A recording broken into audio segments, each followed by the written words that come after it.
시청자 여러분 안녕하세요. 누산따라TV입니다. 오늘은 2021년 9월 17일입니다. 어제 기쁜 소식이 있었습니다.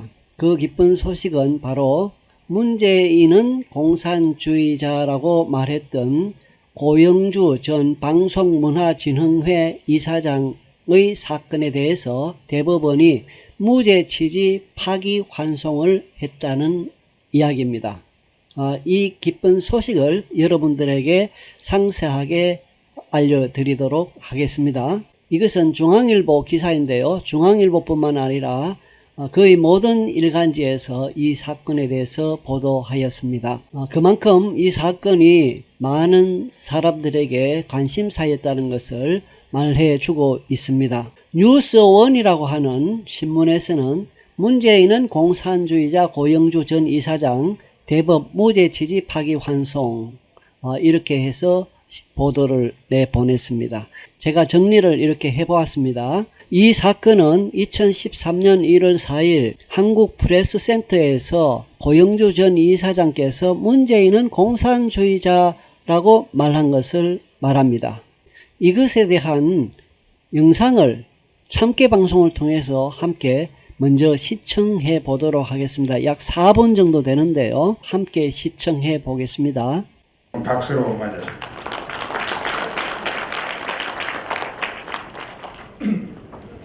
시간을 짧게 하라고 그래가지고 간단히 말씀을 드리겠습니다.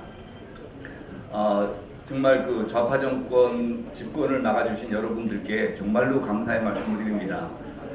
그런데 여러분들이 이를테면 그 박근혜 후보를 지지해 주신 것이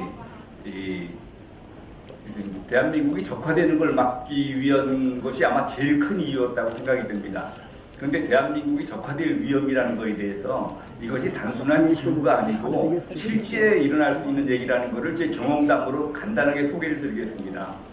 제가 1982년도에 부산지검 보안부 검사로 있을 때 제가 불임 사건의 수사검사입니다. 불임 사건이라고 하면 여러분들 잘 아시다시피 노무현 대통령이 그걸 변호를 해서 그때 불임 사건을 변호하면서 최초로 인권을 알고 사회를 알고 정치를 알고 그래서 노무현 대통령을 대통령이 되게 해준 사건이라고 해가지고 굉장히 의미를 두는 사건입니다. 그 불임 사건에 문재인 후보도 변호사였습니다. 그런데 얘기를 짧게 걸어가지고 최대한 축약을 하면은 불임 사건은 그런 민주화 운동이 아니고 공산주의 운동이었습니다.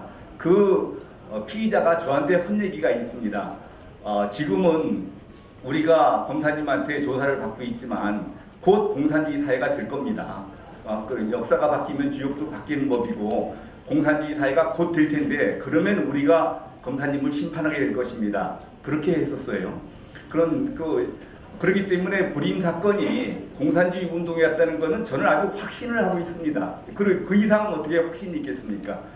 그러면은 노무현 대통령이나 문재인 후보나 이 불임 사건이 공산주의 운동이라는 것을 잘 알고 있었을 사람입니다. 그 자기가 변호한 사건 기록도 다 보는데 이거를 그 사람들의 불임 사건 관련자들의 생각을 몰랐겠습니까? 그러니까 불임 사건 관련자들이 이게 공산주의 운동인 걸 알고 그런데 그 후에 노무현 정권이 들어섰습니다. 그런데 노무현 정권이 우리가 알기로는 공산 정권이 아니지 않습니까? 그런데 저는 공산주의가 우리나라에 들어올 수 없다고 얘기했고 지네들은 우리나라에서 반드시 공산주의가 된다고 했는데 공산주의도 안 됐는데 저한테 보복을 한 겁니다. 그러니까 그때 불임 사건 때는 곧 공산주의 사회가 될 텐데 공산주의 사회가 되면은 나를 심판하겠다고 했는데 그런데 우리나라 헌법은 공산주의가 안 됐는데 저를 심판한 겁니다. 제가 노무현 정권 하에서 5년 동안 내내 그 핍박을 받다가 제가 더럽다고 그러고서는 그 검사장직을 그만뒀는데 그러면은 그때 청와대에 있으면서 저한테 대해서 비토권을 행사한 사람이 누구냐? 바로 문재인 그 당시 비서실장이었습니다. 그러니까 제가 뭐를 잘못했습니까? 대한민국의 안전과 자유민주 체제를 지키기 위해서 공안검사 선거밖에 없지 제가 무슨 다른 비리가 있었습니까? 고문을 했습니까? 뭐를 했습니까? 근데 문재인은 청와대에 있으면서 민정수석하고 비서실장 하면서 계속 저를 비토는 사람이었습니다. 그러니까 그 사람은 내가 자유민주 체제를 지키려고 하는 것에 대해서 불만을 갖고 있는 사람이죠. 그러니까 그리고 노무현 정권 때 청와대 부산 인맥이라는 사람들이 전부 불임 사건 관련 인맥입니다. 그러면은 전부 공산주의 활동, 공산주의 운동을 하던 사람들입니다. 그렇기 때문에 저는 문재인 후보도 이거는 공산주의자이고 이 사람이 대통령이 되면 우리나라는 적화되는 건 그야말로 시간 문제다라고 저는 확신을 하고 있었기 때문에 진짜 우리나라가 지금 그 부분이 있어서 이 지금 적화를 면할 수 있게 된 것이 얼마나 다행인지 모르고 그 일에 앞장서 주신 여러분들이 그렇게 고마울 수가 없습니다. 감사합니다. 네, 방금 우리는 이 사건에 대해서 함께 시청하였습니다.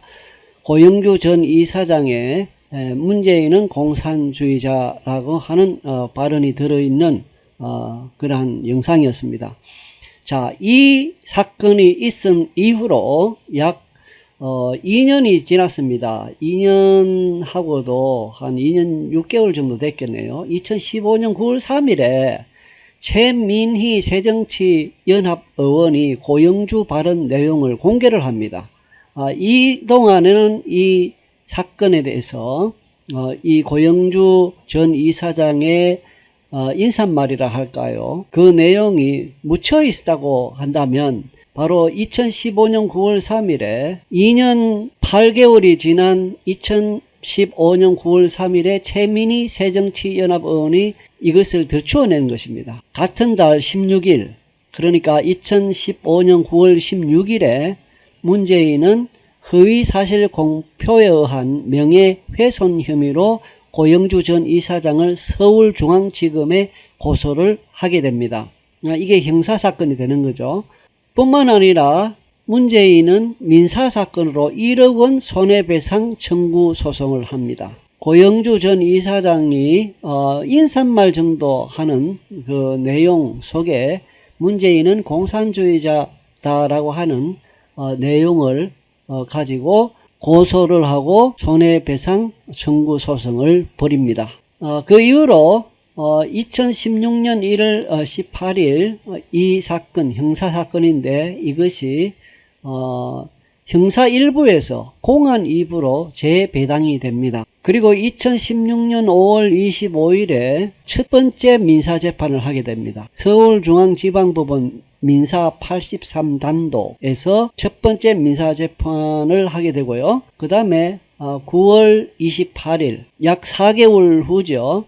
첫 번째 민사재판이 있은 이후 약 4개월이 지나 1심 선고가 있습니다. 1심 선고를 통해서 서울중앙지방법원 민사 83단독 김진환 판사는 3천만원 배상 판결을 하게 됩니다. 2017년 5월 11일 검찰이 고영주 전 이사장으로부터 서면 진술서를 받게 됩니다. 자, 고발하고 난 이후 고발은 2015년 9월 16일인데 검찰이 움직이기 시작한 것은 2017년 5월 11일입니다. 2017년 5월 11일은 문재인이 대통령이 되었을 때이죠. 문재인은 제19대 대통령으로 2017년 5월 10일에 취임하였습니다. 문재인이 취임하고 나서 그 다음 날 검찰이 고영주 전 이사장으로부터 서면 진술서를 받게 됩니다. 그리고 2달 정도 지난 2017년 7월 20일에 서울중앙지검 공안 2부 부장 이성규, 고영주 전 이사장을 허위사실 적시에 의한 명예훼손 혐의로 불구속 기소를 하게 됩니다. 그리고 2017년 8월 31일 처음으로 재판을 하게 됩니다. 1심 첫 재판이죠. 그 다음에 2018년 7월 26일 1심 결심 공판을 합니다. 마지막 1심 재판이죠. 이때 검찰은 고영주 전 이사장에게 징역 1년 6개월을 구형합니다. 그리고 2018년 8월 23일에 결심 공판이 있고 난 이후로 약 한 달 지난 다음에 2018년 8월 23일에 1심 선고가 있게 됩니다. 서울중앙지법 형사 11단독 김경진 판사는 무죄라고 판결을 합니다. 2016년 9월 28일 2년 전이죠. 이때로부터 1심 형사사건 1심 선고가 있기 2년 전에 민사 1심에서는 3천만원 배상 판결을 내린 바 있습니다. 그런데 이때 무죄라고 선고를 하였습니다. 멋진 판사죠. 김경진 판사. 멋진 판결을 하였습니다. 그리고 2018년 10월 16일에 2심 선고, 민사 2심 선고를 하게 됩니다. 1심 선고가 2년 전에 있었는데 형사사건 1심 선고가 있고 난 이후에 2달 후에 약 2달 좀 채 안 돼서 민사 2심 선고가 내립니다. 1,000만원 손해배상이라고 하는 선고가 내려졌죠. 3천만원에서 1,000만원으로 줄어들었습니다. 그러니까 이 가운데 민사사건 1심과 2심 선고 사이에 바로 형사사건 1심 선고에서 무죄 선고가 있었던 것이죠. 바로 이것의 영향을 받지 않았나 하는 생각이 듭니다. 그 다음에 2020년 6월 2일 1심 선고가 있고 난 이후에 약 2년이 지났죠. 2020년이니까 2심 재판을 이제 하게 되죠. 검찰은 징역 1년 6개월을 구형합니다. 1심 때와 마찬가지죠. 1심 때도 징역 1년 6개월을 구형했고 2심 재판에서도 검찰은 항소를 1심 선고 불복해서 2심 재판에서 역시 징역 1년 6개월을 구형을 하게 됩니다. 그리고 2달 지나고 나서 2020년 8월 27일에 한 3달 정도 되는군요. 6월 2일하고 8월 27일이니까 약 3달 채 안 되는 시간인데 그 2심 선고가 내려집니다. 형사사건이죠. 형사사건 2심 선고. 서울중앙지법 형사항소구부 부장판사 최한도는 징역 10월에 집행유예 2년을 선고합니다.